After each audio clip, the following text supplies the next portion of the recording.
ನಾನು 9ನೇ ತರಗತಿಯ ಉಲ್ಲಾಸ್. ಈಗಂತೂ ಮಗು ಹುಟ್ಟುವಾಗಲೇ ಮೊಬೈಲ್ ಇಟ್ಕೊಂಡು ಹುಟ್ಟುತ್ತೆ ಅನಿಸುತ್ತೆ.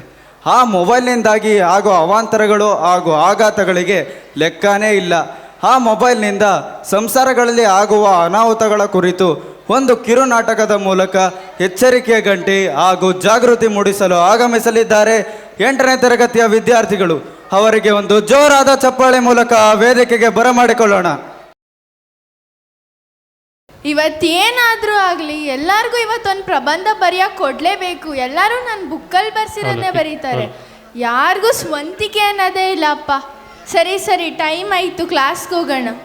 Good morning students, sit down. ನೆನ್ನೆ ಹೋಮ್ವರ್ಕ್ ಕೊಟ್ಟಿದ್ನಲ್ಲ, ಎಲ್ಲರೂ ಮಾಡಿದ್ದೀರಾ?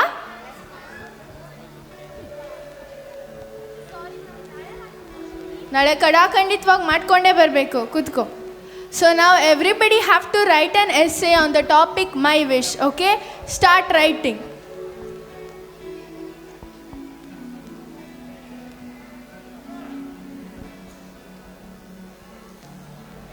Write properly.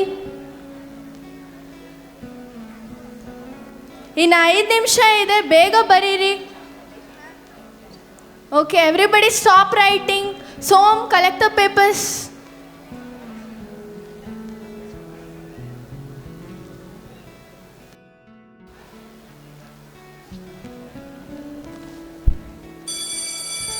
Okay, everybody make a line and go properly.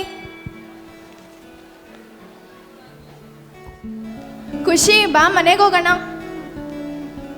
Fresh up ಆಗ್ಬಿಟ್ಟು ಹೋಗು, ಓದ್ಕೋ ಹೋಗು.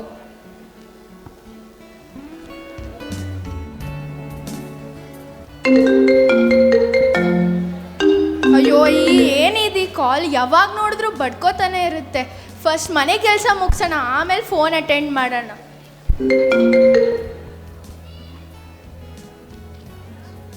ಯಾವತ್ತು ನಮ್ಮ ಅಮ್ಮ ನನ್ನ ಜೊತೆ ಕಾಲನೇ ಕಳೆಯಲ್ಲ. ಯಾವಾಗ ನೋಡಿದ್ರು ಮೊಬೈಲ್ ಕಾಲ್ ಅಂತಾರೆ. ನಾನು ಏನು ಮಾಡಲಿ? ಅವ್ರು ನನ್ನ ಜೊತೆ ಟೈಮ್ ಪಾಸೇ ಮಾಡಲ್ಲ. ಅಪ್ಪನೋ ಬರೀ ಟೂರು ಅಂತ ಅಲ್ಲಿ ಇರ್ತಾರೆ. ನಾನು ಯಾರ ಜೊತೆ ಮಾತಾಡಲಿ, ಯಾರ ಜೊತೆ ಫೀಲಿಂಗ್ ಶೇರ್ ಮಾಡಲಿ? ಆ ದೇವರು ನನ್ನ ಮೊಬೈಲಾಗಿ ಮಾಡಿದ್ರೆ ಚೆನ್ನಾಗಿರ್ತಿದೆ. ನನ್ನ ಅಪ್ಪನ ಕೈಲಿ ಇರ್ತಿದೆ, ಅಮ್ಮನ ಕೈಲಿ ಇರ್ತಿದೆ. ಸರಿ, ಕೆಲಸ ಆದರೂ ಮುಗೀತು. ಖುಷಿ ಏನು ಮಾಡ್ತಿದ್ದಾಳೆ ನೋಡೋಣ.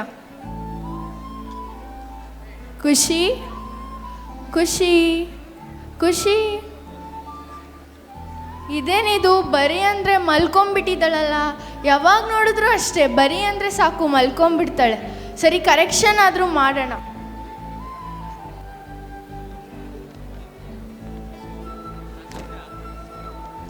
ಇದೇನಿದು? ಖುಷಿ ಬರ್ದಿರೋದಲ್ವಾ? ಏನು ಬರ್ದಿದ್ದಾಳೆ? ಓದೋಣ. I want to be a mobile. If I be a mobile, I would always be in the hands of my mother and father.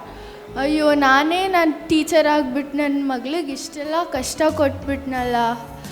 ನೋಡಿ, ನಾವು ಪೇರೆಂಟ್ಸ್ ಎಷ್ಟು ತಪ್ಪು ಮಾಡ್ತೀವಿ. ಯಾವಾಗಲೂ ಮೊಬೈಲ್ ಅಂತಲೇ ಇರೋದ್ರಿಂದ ನಮ್ಮ ಮಕ್ಕಳು ಡಿಪ್ರೆಷನ್ ಸ್ಟೇಜ್ಗೆ ಹೋಗ್ತಾರೆ. ನಾನಂತೂ ಪಾಠ ಕಲಿತೆ. ಇನ್ನು ಮುಂದೆ ನನ್ನ ಮಗಳ ಜೊತೆ ಕ್ವಾಲಿಟಿ ಟೈಮ್ ಸ್ಪೆಂಡ್ ಮಾಡ್ತೀನಿ. ಹಲೋ ಕಿರಣ್. Yes sir. ಏನು ಮಾಡ್ತಿದ್ದೀರಾ? ಸರ್, ನಾನು ಕೆಲಸ ಮಾಡ್ತಿದ್ದೀನಿ ಸರ್. ಲಾಗಿನ್ ಆದ್ರಾ? Yes sir. ವರ್ಕ್ ಅಸೈನ್ ಮಾಡಿ 3 ಡೇಸ್ ಆಯಿತು, ಇನ್ನೂ ಸಬ್ಮಿಟ್ ಮಾಡಿಲ್ವಲ್ರಿ? ಸರ್, ನಾನು ನಿನ್ನೆ ಸ್ವಲ್ಪ ಬ್ಯುಸಿ ವರ್ಕ್ ಇದ್ದೆ ಸರ್, ಅದಕ್ಕೆ. ನೀವು ಪರ್ಸನಲ್ ವರ್ಕ್ ಅಂತ ನೀವು ಹೀಗೆ ಇದ್ದರೆ ನಿಮ್ಮ ಕೆಲಸ ಕಳ್ಕೊತೀರಾ. ಬೇಗ ಸಬ್ಮಿಟ್ ಮಾಡಿ. ಸರಿ ಸರ್. ಅಪ್ಪ, ಇವತ್ತಾದರೂ ಬೇಗ ಲಾಗಿನ್ ಆದೆ. ಅಯ್ಯೋ, ಇವತ್ತು ಮೀಟಿಂಗಾ? ಅಟ್ಲೀಸ್ಟ್ ಮ್ಯೂಟ್ ಮಾಡಿ ಫೇಸ್ಬುಕ್ ಆದರೂ ನೋಡೋಣ. ಏನು ಯಾವಾಗಲೂ ಫೇಸ್ಬುಕ್ಕು, ರೀಲ್ಸ್ ಇಲ್ಲ, ವಾಟ್ಸಪ್ ಅಂತಾರೆ ನೋಡ್ತೈತೆ ಇಲ್ಲ. ನಿನಗೇನು ಬೇರೆ ಕೆಲಸ ಇಲ್ವಾ? ನೆನೆ ನೋಡಿ, ನೀನು ಫಂಕ್ಷನ್ ಕರ್ಕೊಂಡೋಗಿದ್ದೀವಿ, ಏನಾಯಿತು? ನಂದು ಇವಾಗ ಕೆಲಸ ಕಳೆದೋಗೋ ಪರಿಸ್ಥಿತಿಯಲ್ಲಿದ್ದೀನಿ. ನಿಮ್ಮ ಫ್ರೆಂಡ್ ಫಂಕ್ಷನ್ ಅದು ಇದು ಅಂತ ಹೋಗಿ ಬರ್ತೀನ ನೋಡ್ಕೊಳ್ಳಿ. ಹೋಗಿ, ನೀನು ಯಾರು ಕರೀತಾರೆ? ನಾನು ನನ್ನ ಮಗಳು ಕರ್ಕೊಂಡು ಹೋಗ್ತೀನಿ. ಛೀ, ನಿಮ್ಮ ಜೊತೆ ಯಾರು ಬಾಯಿ ಕೊಡೋಕ್ಕಾಗತ್ತೆ? ಮಮ್ಮಿ ಇದು ಯಾಕೋ ಸ್ವಲ್ಪ ಅರ್ಥ ಆಗ್ತಿಲ್ಲ, ಹೇಳ್ಕೊಡಿ ಮಮ್ಮಿ. ಅನ್ವಿತಾ, ಇಲ್ಲಿ ಡ್ಯೂಟಿಲಿ ಇದೀನಿ ತಾನೆ, ಹೋಗಿ ನಾನೇನು ಕೇಳೋಗು? ಪ್ಲೀಸ್ ಮಮ್ಮಿ, ಹೇಳ್ಕೊಡಿ ಮಮ್ಮಿ, ಪ್ಲೀಸ್. ಹೋಗು ಅಂದೆ ತಾನೆ. ಡ್ಯಾಡಿ ನೀವಾರು ಸ್ವಲ್ಪ ಇದನ್ನು ಹೇಳ್ಕೊಡಿ ಡ್ಯಾಡಿ, ಯಾಕೋ ಅರ್ಥ ಆಗ್ತಾ ಇಲ್ಲ. ನನಗೆ 108 ಕಷ್ಟಗಳಿದ್ದಾವೆ, ನೀನು ಒಂದು ಹಿಂಗೆ ಕಾಡೋಗೊಟ್ರೆ ಹೆಂಗೆ? ನಾನು ಚಿಕ್ಕವಳಿದ್ದಾಗ ನೀವೇ ಅಲ್ವಾ ಡ್ಯಾಡಿ ಹೇಳ್ಕೊಡ್ತಿದ್ದು, ಪ್ಲೀಸ್ ಹೇಳ್ಕೊಡಿ ಡ್ಯಾಡಿ. ಇವಾಗ ನಂಗೆ ಕೆಲಸ ಇದೆ, ಆ ಕಡೆ. ಅಪ್ಪ ಅಮ್ಮ ಯಾವಾಗಲೂ ಹೀಗೆ, ಏನೇ ಹೇಳಿದ್ರು ಯಾವಾಗಲೂ ಕೆಲಸ ಅಂತಲೇ ಇರ್ತಾರೆ. ಯಾರೂ ನನ್ನ ಕಡೆ ಗಮನನೇ ಕೊಡಲ್ಲ. ಕೆಲವು ದಿನಗಳ ನಂತರ. ಏನಾಯ್ತು? ಇತ್ತೀಚೆಗೆ ಅನ್ವಿತಾ ಯಾಕೋ ನಮ್ಮ ಜೊತೆ ಮಾತಾಡ್ತಾನೆ ಇಲ್ಲ ಅಲ್ವಾ? ನನಗೇನು ಗೊತ್ತು, ನಾನು ಯಾವಾಗಲೂ ಆಫೀಸಲ್ಲಿ ತಾನೇ ಇರುತ್ತೆ, ನೀನು ತಾನೇ ನೋಡ್ಕೋಬೇಕು. ಬನ್ನಿ ನೋಡೋಣ. ಅನ್ವಿತಾ ಅನ್ವಿತಾ ಇವಾಗ ನೋಡಿ ಏನಾಯ್ತು, ನೀನು ಯಾವಾಗಲೂ ಇದು ಫೇಸ್ಬುಕ್ ವಾಟ್ಸಪ್ ಅಂತಾನೆ ನೋಡ್ತಾ ಇರ್ತೀಯಲ್ಲ, ಇವಾಗ ನೋಡು ಅವಳಿಗೆ ಮಾತಾಡ್ಸೋಕ್ಕೂ ಇಷ್ಟ ಇಲ್ಲ. ಎಲ್ಲ ನನಗೆ ಹೇಳ್ತಿದ್ದೀರಲ್ಲ, ನೀವು ಮಗುನ ಕೇರ್ ಮಾಡ್ತೀರಾ? ನಾನು ಆಫೀಸಲ್ಲಿ ಇರ್ತೀನಿ ಅಂತ ನಾನು ಬ್ಯುಸಿ ಇರ್ತೀನಿ, ನೀನು ತಾನೇ ನೋಡ್ಕೋಬೇಕು. ನೋಡಿ, ನಾವು ಇದೇ ರೀತಿ ಜಗಳ ಆಡ್ತಿದ್ರೆ ಮಗು ಮುಂದಿನ ಭವಿಷ್ಯ ಹಾಳಾಗುತ್ತೆ. ನಾವು ಇದೇ ರೀತಿ ಕೆಲಸ ಕೆಲಸ ಕೆಲಸ ಅಂತ ಮಗು ಕಡೆ ಗಮನನೇ ಕೊಡ್ತಿಲ್ಲ. ಹೌದು ಕಣೆ, ನಿಜ. ನಾವು ಇತ್ತೀಚೆಗೆ ತುಂಬ ಕೆಲಸದಲ್ಲೇ ಬ್ಯುಸಿ ಇರ್ತೀವಿ, ಮಗು ಕಡೆ ಜ್ಞಾನನೇ ಕೊಡೋದಿಲ್ಲ. ಇವಾಗ ಡಾಕ್ಟರ್ ಕರ್ಕೊಂಡು ಹೋಗೋಣ. ಅನ್ವಿತಾ, ಈ ಮೆಸೇಜು ನಮಗೆ ಮಾತ್ರ ಅಲ್ಲ, ನಿಮಗೂ ಸಹ.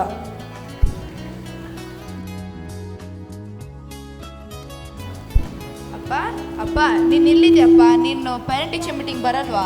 ಇರು ಸೋಮ್, ನ್ಯೂಸ್ ಪೇಪರ್ ಓದ್ತಾ ಇದ್ದೀನಿ. ಇವತ್ತೆಷ್ಟು ಒಳ್ಳೆ ಸುದ್ದಿಗಳಿದೆ ನೋಡು. ನೋಡಿಲಿ, ಮಹಾಬೋಧಿ ಶಾಲೆಯಲ್ಲಿ ಓದಿದ ಮನ್ವಂತ್ ಕುಮಾರ್ ಡೆಲ್ಲಿ ಕ್ಯಾಪಿಟಲ್ಸ್ಗೆ ಸೆಲೆಕ್ಟ್ ಆಗಿದ್ದಾರಂತೆ. ನೀನು ಇದೆಯಾ? ಅಯ್ಯೋ ಅಪ್ಪ, ನಾನು ನಮ್ಮ ಕ್ಲಾಸಿಗೆ ಈ ಸತಿ ಫಸ್ಟ್ ಬಂದಿದ್ದೀನಿ, ಬಾ ನೋಡು. ಸರಿ, ನಡಿ ಹೋಗೋಣ. ನಮಸ್ತೆ ಸರ್. ನಮಸ್ತೆ ಸರ್, ಬನ್ನಿ ಕೂತ್ಕೊಳ್ಳಿ. ಏನು ಸರ್ ಬಂದ ವಿಷಯ? ಸರ್, ನನ್ನ ಮಗಂದು ಮಿಡ್ ಟರ್ಮ್ ರಿಸಲ್ಟ್ ತೋರಿಸೋಣ ಅಂತ ಬಂದಿದ್ವಿ. ಹೌದಾ? ತಗೊಳ್ಳಿ ಸರ್. ಸೋಮ್ ಗಣಪತಿ, ವಾವ್, ಈ ಸಲ ಅಕಾಡೆಮಿಕ್ಸಲ್ಲೆಲ್ಲ ಸ್ಪೋರ್ಟ್ಸಲ್ಲಿ ಮತ್ತು ಕೋ ಕರಿಕ್ಯುಲರ್ ಆ್ಯಕ್ಟಿವಿಟೀಸಲ್ಲಿ ಭಾಳ ಚೆನ್ನಾಗಿ ಪರ್ಫಾರ್ಮ್ ಮಾಡಿದ್ದಾನೆ. Proud of you Som. ಹೌದು ಸರ್, ಎಲ್ಲ ನಿಮ್ಮ ಸಪೋರ್ಟ್ ಹಾಗೂ ಪ್ರೋತ್ಸಾಹದಿಂದ. ಸಪೋರ್ಟ್ ಇರುತ್ತೆ, ಪ್ರೋತ್ಸಾಹ ಇರುತ್ತೆ. ನೀವು ಪ್ರೋತ್ಸಾಹ ಕೊಡ್ಬೇಕು, ನಾವು ಪ್ರೋತ್ಸಾಹ ಕೊಡ್ಬೇಕು, ಆವಾಗಲೇ ಅಲ್ಲ ಮಕ್ಕಳು ಮುಂದೆ ಬರೋದು. ಹೌದು ಸರ್, ಯಾವಾಗಲೂ ಹಿಂಗೆ ಸಪೋರ್ಟ್ ಮಾಡ್ತಾರೆ ಇವನ್ನ. Okay sir. ನಾವು ಹೊಡ್ತೀವಿ ಸರ್. Okay sir. ಅಪ್ಪ ನೋಡಪ್ಪ, ನಾನು ಈ ಸತಿ ಇಷ್ಟು ಒಳ್ಳೆ ಮಾರ್ಕ್ಸ್ ಇದ್ದೀನಂತ. ಹಾಂ, ಗೊತ್ತಾಯಿತು. ಅಪ್ಪ ನೀನು ನನಗೇನೋ ಕೊಡ್ಸಿ ಅಂತ ಅಂದಿದೆ ತಾನೇ? ಹೌದು, ಏನು ಕೊಡಿಸ್ತೀನಿ ಅಂದಿದೆ? ನೀನೆಲ್ಲ ಮರ್ತು ಹೋಗ್ತೀಯ, ನಾಪ್ಸ್ಕೋ. ನೆನಪಿಲ್ವಲ್ಲ? ಅಪ್ಪ ನೀನು ನನಗೆ ಆ್ಯಪಲ್ ಕೊಡ್ಸಿ ಅಂತ ಅಂದಿದೆ ತಾನೇ? ಆ್ಯಪಲ್ ತಾನೇ, ಅಂಗಡಿಗೆ ಹೋಗ್ತಾ ಪೈನಾಪಲು ಕಸ್ಟರ್ಡ್ ಆ್ಯಪಲು ತೊಗೊಳ್ಳೋಣವ. ಆ್ಯಪಲ್ ಅಲ್ಲಪ್ಪ, ಮತ್ತು ಇನ್ನೇ ಆ್ಯಪಲು? Apple phone. ಏನು ಆ್ಯಪಲ್ ಫೋನಾ? ಏನಕ್ಕೆ? ಅಪ್ಪ ನಾನು ಇವಾಗಲೇ ಪ್ರಿಪೇರ್ ಆದರೆ ನೀಟ್ ಎಕ್ಸಾಮ್ ಬರೋಕ್ಕೆ ಇನ್ನೂ ಈಸಿ ಆಗುತ್ತೆ. ನೀನು ಸ್ಕೂಲಲ್ಲೇ ಚೆನ್ನಾಗಿ ಓದ್ತೀಯಲ್ಲ. ಆದರೆ ಇನ್ನೂ ನನ್ನ ನಾಲೆಜ್ ಗೇನ್ ಮಾಡಬೇಕಲ್ಲಪ್ಪ ಬರೆಯೋಕ್ಕೆ. ಆಯಿತು, ನೋಡೋಣ ಬಾ.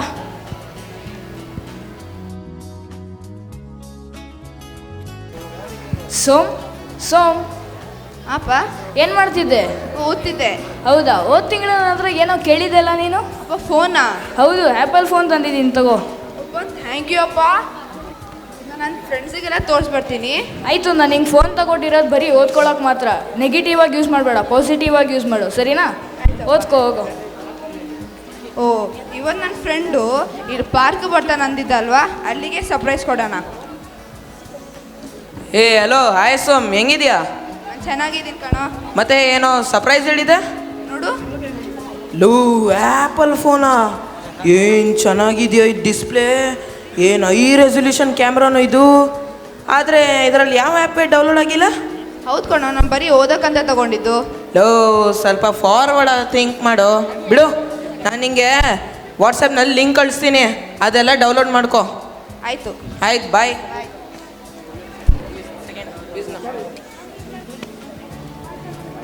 ಓ, ನನ್ನ ಫ್ರೆಂಡ್ ಎಷ್ಟೊಂದು ಲಿಂಕ್ ಕಳಿಸಿದ್ದಾನಲ್ವಾ, ಇದನ್ನೆಲ್ಲ ಫಸ್ಟ್ ನೋಡೋಣ. ಓ, ಇದೇನು ಇನ್ಸ್ಟಾಗ್ರಾಮ್ ಏನೋ ಕಳಿಸಿದ್ದಾನೆ, ಡೌನ್ಲೋಡ್ ಆಯಿತು. ಆಮೇಲೆ ಫೇಸ್ಬುಕ್ಕು ಕಳಿಸಿದ್ದಾನೆ, ಡೌನ್ಲೋಡ್ ಆಯಿತು. ಆಮೇಲೆ ಯೂಟ್ಯೂಬು ಆಯಿತು, ಮತ್ತು ನೆಟ್ಫ್ಲಿಕ್ಸು ಆಯಿತು.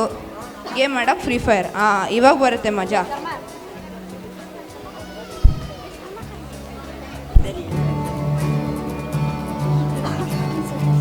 ನೀನೇ ನೀನೇ ಉಸಿರು ತುಂಬಿದೆ ನನ್ನಲ್ಲಿ, ನೀನೇ ನೀನೇ ಜೀವ ತುಂಬಿದೆ, ಮತ್ತೆ ನೀ ಬಂದು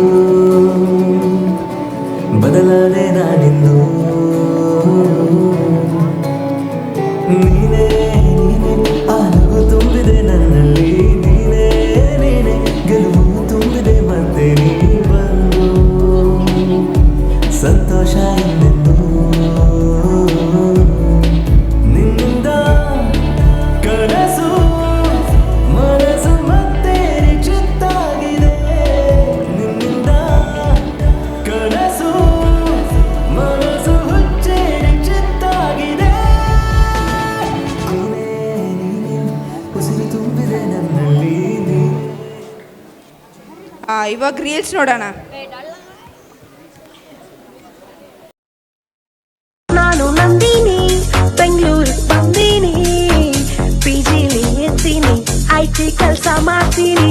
ಊಟ ಸರಿ ಇಲ್ಲ ಅಂದ್ರೂ ತಿಂತೀನಿ ಬಂದ್ಬಿಟ್ಟು ಬೆಲ್ಲ ಮನೆ ಕಳಿಸ್ತೀನಿ ಬಾರೆ ನಂದಿನಿ ಗೋಬಿ ತಿನ್ನಿಸ್ತೀನಿ ಬೇಡ ಬಾರೆ ನಂದಿನಿ ಬ್ಯಾಂಗ್ಳೂರ್ ತೋರಿಸ್ತೀನಿ ಓ ಬೇಡ ಬಾರೆ ನಂದಿನಿ ಪೇಡ ತಿನ್ನಿಸ್ತೀನಿ ಬೇಡ ಬಾರೆ ನಂದಿನಿ ಪಿಕ್ಚರ್ ತೋರಿಸ್ತೀನಿ ಓ ಬೇಡ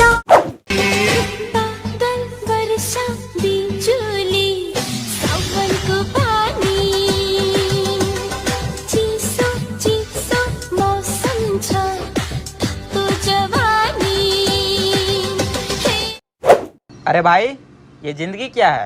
जिंदगी जुआ है, जुए से पैसा कमाने दे, म्यूजिक बनाने दे, आग लगाने दे, जिंदगी गाड़ी को धक्का लगाने दे, टुक टुक नहीं खेलूंगा सीधा छक्का लगाने दे।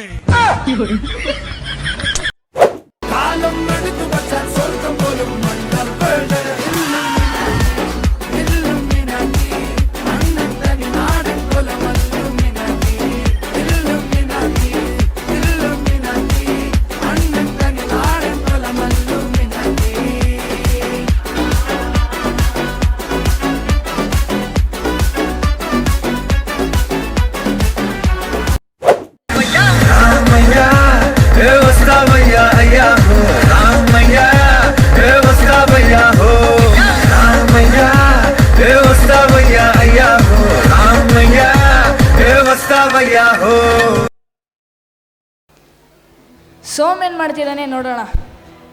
ಸೋಮ್ ಏನು ಮಾಡ್ತಿದ್ಯಾ? ಓದ್ತಿದ್ದೆ. ಏನು ಓದ್ತಿದ್ಯಾ ತೋರಿಸು. ಬೇಡ ಕೊಡಪ್ಪ. ಬಿಡು ಇಲ್ಲಿ. ಏನು ಬುಕ್ ಒಳಗಡೆ ಮೊಬೈಲ್ ಉಸ್ಕೊಂಡು ನೋಡ್ತಿದ್ಯಾ? ಇಲ್ಲಪ್ಪ ಇದಲ್ಲಿ ಓದ್ತಿದ್ದೆ. ಮತ್ತು ಇಷ್ಟೊಂದು ಆ್ಯಪ್ಸ್ ಎಲ್ಲ ಡೌನ್ಲೋಡ್ ಮಾಡಿದ್ಯಾ? ಅದಾಗೋಯ್ತಪ್ಪ. ನೀನು ಹಿಂಗೆ ಬಿಟ್ರೆ ಆಗಲ್ಲ, ಫೋನ್ ನನ್ನ ಹತ್ರನೇ ಇರಲಿ. ಕೊಡಪ್ಪ. ಬಿಡು ಅಂದೆ. ಪ್ಲೀಸ್ ಅಪ್ಪ ಬಿಡು. ಅಪ್ಪ ಕೊಡಪ್ಪ. ನನಗೆ ಆವಾಜ್ ಆಗ್ತೀಯಾ? ಓ ಆ ಕಡೆ. ಇವ್ನು ಹಿಂಗೆ ಬಿಟ್ರೆ ಆಗೋದಿಲ್ಲ, ಇವ್ರ ಸ್ಕೂಲ್ ಪ್ರಿನ್ಸಿಪಲ್ಲು ಕಾಲ್ ಮಾಡಬೇಕು.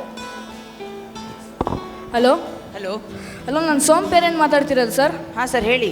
ಸರ್ ಇತ್ತೀಚೆಗೆ ನನ್ನ ಮಗ ಸ್ಕೂಲಲ್ಲಿ ಓದ್ತಾನೇ ಇಲ್ಲ, ಸ್ಕೂಲಲ್ಲಿ ಹೇಗಿದ್ದಾನೆ ಅಂತ ಕೇಳಕ್ಕೆ ಕಾಲ್ ಮಾಡಿದೆ. ಮನೆಯಲ್ಲೂ ಓದೋದಿಲ್ಲ, ಯಾವಾಗಲೂ ಫೋನ್ ಹಿಡ್ಕೊಂಡೇ ಇರ್ತಾನೆ ಅವನು. ಹೌದು ಸರ್, ಅವ್ನ ನಡವಳಿಕೆಯಲ್ಲಿ ಬದಲಾವಣೆ ಇದೆ, ನಾವು ಅಬ್ಸರ್ವ್ ಮಾಡಿದ್ದೀವಿ. ಹೌದು ಸರ್, ಯಾರಾದರೂ ನಿಮಗೆ ಸೈಕಾಲಜಿಸ್ಟ್ ಪರಿಚಯ ಇರೋರು ಇದ್ದಾರಾ? ಹಾಂ ಸರ್, ನನಗೊಬ್ಬರು ಪರಿಚಯ ಇದ್ದಾರೆ, ನಾನು ಅವ್ರಿಗೆ ಈ ವಿಷಯನ ತಿಳಿಸಿ ಕಾಂಟ್ಯಾಕ್ಟ್ ಮಾಡ್ತೀನಿ. ಆಯಿತು ಸರ್, ಸರಿ. Okay sir. ಅಪ್ಪ ಫೋನ್ ಕೊಡಪ್ಪ. ಎಲ್ಲೋದ್ರೂ ಫೋನ್ ಕೇಳ್ತೀರಾ, ಸುಮ್ಮನಿರೋ. ಸರ್ ನಮಸ್ತೆ. ನಮಸ್ತೆ, ಬನ್ನಿ. ಏನು ಬಂದಿದ್ದ ವಿಷಯ? ಸರ್ ಇತ್ತೀಚೆಗೆ ನನ್ನ ಮಗ ಮನೇಲಿ ಓದ್ತಾನೆ ಇಲ್ಲ, ಯಾವಾಗಲೂ ಮೊಬೈಲ್ ಹಿಡ್ಕೊಂಡೇ ಇರ್ತಾನೆ, ಅದಕ್ಕೆ ನಿಮ್ಗೆ ತೋರಿಸೋಣ ಅಂತ ಬಂದಿದ್ದೆ. ನೋಡಿ ಮಿಸ್ಟರ್ ವೇದಾಂತ್, ಇಷ್ಟು ಚಿಕ್ಕ ವಯಸ್ಸಿಗೆ ಫೋನ್ ಕೊಡಿಸಿ ದೊಡ್ಡ ತಪ್ಪು ಮಾಡಿದ್ರ. ಅರ್ಥ ಆಗುತ್ತೆ, ಈಗಿನ ಮಕ್ಳಿಗೆ ಬೇಕು ಫೋನು, ಅದರಿಂದನೇ ಅವ್ರಿಗೆ ಜಾಸ್ತಿ ಇನ್ಫಾರ್ಮೇಷನ್ ತಿಳಿಯುತ್ತೆ. ಆದರೆ ಇಷ್ಟು ಚಿಕ್ಕ ವಯಸ್ಸಿಗೆ ಫೋನ್ ಕೊಡಿಸಿ ದೊಡ್ಡ ತಪ್ಪಾಗಿದೆ. ಸೊ ನಾನೀಗ ಇವ್ರ ಜೊತೆ ಮಾತಾಡ್ತೀನಿ, ಪ್ಲೀಸ್ ನೀವು ಆಚೆ ವೇಟ್ ಮಾಡ್ತೀರಾ? ಸರಿ ಸರ್. ಹಲೋ, ನಿನ್ನ ಹೆಸರು ಏನು ಪುಟ? ಹಲೋ, ನಿನ್ನ ಜೊತೆ ಮಾತಾಡ್ತಿದ್ದೀನಿ, ನಿನ್ನ ಹೆಸರು ಏನು? ಡಾಕ್ಟರ್ ಸೋಮ್. ನೀನು ಎಷ್ಟನೇ ಕ್ಲಾಸ್ ಈಗ? ನಾನು 8th ಸ್ಟ್ಯಾಂಡರ್ಡ್. 8th standard. ನೀನು ಯಾರು ಕಂಡ್ರೆ ತುಂಬ ಇಷ್ಟ? ನನಗೆ ಅಪ್ಪ ಕಂಡ್ರೆ ತುಂಬ ಇಷ್ಟ. ಯಾಕೆ ಇಷ್ಟ ಅಪ್ಪ? ನೋಡಿ ನನಗೆ ಏನು ಬೇಕಾದರೂ ಕೊಡ್ಸ್ತಾರೆ, ಅದಕ್ಕೆ. ಏನಂತ ಕೊಡ್ತಿದ್ದಾರೆ ನೋಡಿ. ಅಯ್ಯೋ ನೀನು ಹಾಳಾದ ಫೋನು, ಸರಿ ಬಿಟ್ಟಾಕು. ನೀನು ದೊಡ್ಡವನಾದಾಗ ಏನಾಗಬೇಕು ಅಂದ್ಕೊಂಡಿದ್ಯಾ? ನಿಮ್ಮ ಥರ ದೊಡ್ಡ ಡಾಕ್ಟರ್ ಆಗಬೇಕು. ನನ್ನ ಥರ ದೊಡ್ಡ ಡಾಕ್ಟರ್ ಆಗಬೇಕಾದ್ರೆ ನೀನು ಸ್ಟಡೀಸ್ ಮೇಲೆ ಫೋಕಸ್ ಮಾಡಬೇಕು. ನೀನು ನೋಡಿದ್ರೆ ಬರೀ ಫೋನಲ್ಲಿ ಇರ್ತೀಯ. ನೋಡು ಸೋಮ್, ನಿಮಗೆ ಫೋನಿಂದ ಏನು ಸಿಗಲ್ಲ, ಸಿಗದ್ರೆ ಮೆಂಟಲ್ ಹೆಲ್ತ್ ಇಶ್ಯೂಸ್ ಸಿಗುತ್ತೆ. ಇದರಿಂದ ನಿನ್ನ ಫ್ಯೂಚರ್ ಹಾಳುತ್ತೆ. ಅರ್ಥ ಮಾಡ್ಕೊ, ನಿಮ್ಮ ಅಪ್ಪ ಅಷ್ಟು ಕಷ್ಟಪಡ್ತಿದ್ದಾರೆ ನಿಮ್ಮ ಫ್ಯೂಚರ್ಗಂತ. ನೀನು ನೋಡಿದ್ರೆ ಬರೀ ಫೋನ್. ನೋಡು, ಈಗಲೂ ಫೋನಲ್ಲೇ ಇದೆಯಾ? ನೋಡಿ, ನನ್ನ ಜೊತೆ ಮಾತಾಡ್ಸಿದ್ದೀನಿ, ಅರ್ಥ ಮಾಡ್ಕೊ. ನೋಡು ನೋಡು ಸೋಮ್, ನಾನು ಇಷ್ಟು ಮಕ್ಕಳು ನೋಡಿದ್ದೆ, ನಾವು ಫ್ಯೂಚರ್ ಹಾಳು ಮಾಡ್ಕೊಂಡಿದ್ದೆ ಹಾಳಾದ ಫೋನಿಂದಾನೆ. ನೀನು ಹಂಗೆ ಆಗಬೇಡ ಪ್ಲೀಸ್. ನಿಮ್ಮ ಅಪ್ಪ ಅಷ್ಟು ಕಷ್ಟಪಡ್ತಿದ್ದಾರೆ. ನಿಗೊಂದು ಎಕ್ಸಾಂಪಲ್ ಕೊಡ್ತೀನಿ ನೋಡು. ಊಟಕ್ಕೆ ನೆಂಚ್ಕೊಳ್ಳೋಕೆ ಉಪ್ಪಿನಕಾಯಿ ಇರಬೇಕು, ಉಪ್ಪಿನಕಾಯಿ ಊಟ ಆಗಬಾರ್ದು. ಹಾಗೆ ನಮ್ಮ ಲೈಫಲ್ಲಿ ಒಂದು ಫೋನು ಒಂದು ಪಾರ್ಟೇ, ಫೋನೇ ಲೈಫ್ ಆಗಬಾರ್ದು. ಅರ್ಥ ಆಗ್ತಿದೆಯಾ ಸೋಮ್? ಅರ್ಥ ಆಗ್ತಿದೆಯಾ? ಹೋಗ್ತೀವಿ. ಸರ್ ವೇದಾಂತ್, ಒಳಗಡೆ ಬನ್ನಿ.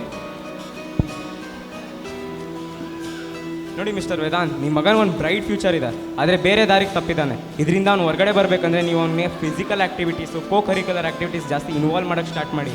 ಇದರಿಂದ ಅವ್ನಿಗೆ ತುಂಬ ಹೆಲ್ಪ್ ಆಗುತ್ತೆ. ಆಮೇಲೆ ಇವನ ಜೊತೆ ಫ್ರೆಂಡ್ ಥರ ಮಾತಾಡಿ, ಇವನ ಫೀಲಿಂಗ್ಸ್ನ ಅರ್ಥ ಮಾಡ್ಕೊಳ್ಳಿ. ಈ ಕಾಲದಲ್ಲಿ ಅಪ್ಪ ಅಮ್ಮ ಅವ್ರ ಮಕ್ಕಳನ್ನ ನೋಡ್ಕೊಂಡ್ರೆ ಮಕ್ಕಳು ಡಿಪ್ರೆಷನ್, ಆ್ಯಂಗ್ಸೈಟಿ, ಫ್ರೆಂಡ್ಸ್ ಮಾಡ್ಕೊಳ್ಳೋ ಫಿಯರಿಂದ ಅವ್ರ ಫ್ಯೂಚರ್ ಹಾಳಾಗ್ತಿದೆ. ಪ್ಲೀಸ್ ಇವನ ಜೊತೆ ಫ್ರೆಂಡ್ ಥರ ಮಾತಾಡಿ ಇವನ ಫೀಲಿಂಗ್ಸ್ನ ಅರ್ಥ ಮಾಡ್ಕೊಂಡ್ರೆ ಎಲ್ಲ ಹೆಲ್ಪ್ ಆಗುತ್ತೆ ಇವನಿಗೆ. ಅರ್ಥ ಆಗ್ತಿದೆಯಾ ವೇದಾಂತ್? ಆಯಿತು ಸರ್. ಇದು ಬೇಗ ಕ್ಯೂರ್ ಆಗಲ್ವಾ? ಇಲ್ಲ ವೇದಾಂತ್, ಇದು ಇಮಿಡಿಯೇಟಾಗಿ ವರ್ಕ್ ಆಗಲ್ಲ, ಇದು ಟೈಮ್ ತಗೊಳುತ್ತೆ. ನೀವು ನಿಮ್ಮ ಕಡೆಯಿಂದ ಹೆಲ್ಪ್ ಮಾಡಿ, ನಾವು ನಮ್ಮ ಕಡೆಯಿಂದ ಹೆಲ್ಪ್ ಮಾಡಿದ್ರೆ ನಿಮ್ಮ ಮಗ ನಿಜವಾಗ್ಲೂ ಖಂಡಿತ ಸರಿ ಆಗ್ತಾನೆ. ಸರ್ ಇದಕ್ಕೇನು ಮೆಡಿಸಿನ್ ಇಲ್ವಾ? Medicine family time. ಇವನ್ ಫೀಲಿಂಗ್ಸ್ನ ಅರ್ಥ ಮಾಡ್ಕೊಂಡದೇ ದೊಡ್ಡ ಮೆಡಿಸಿನ್. ಸರಿನಾ ವೇದಾಂತ್? ಸರಿ ಸರ್, ಆದಷ್ಟು ಬೇಗ ಇವನ್ನ ಸರಿ ಮಾಡಿ ಸರ್. ಖಂಡಿತ ಹೆಲ್ಪ್ ಮಾಡ್ತೀನಿ ವೇದಾಂತ್. ಇವನೇ ನನ್ನ ಫ್ಯೂಚರ್ ಸರ್. ಮೊಬೈಲ್ಗಳು ನಮ್ಮ ಮನಸ್ಸು ಕೆಡಿಸುತ್ತದೆ, ಆದರೆ ಪುಸ್ತಕ ನಮ್ಮ ಮನಸ್ಸು ಸರಿಸುತ್ತದೆ ಅಂತ ದಯವಿಟ್ಟು ಈ ತಪ್ಪನ್ನು ಇನ್ನಾದರೂ ನಾವು ಸರಿ ಮಾಡಿಕೊಳ್ಳೋಣವೇ? ಮೊಬೈಲ್ಗಳ ಸದ್ಬಳಕೆ ಇರಲಿ, ದುರ್ಬಳಕೆಗೆ ತಡೆಯಿರಿ. ಪೋಷಕರೇ, ಇನ್ನಾದರೂ ಎಚ್ಚರ ಎಚ್ಚರ ಎಚ್ಚರ.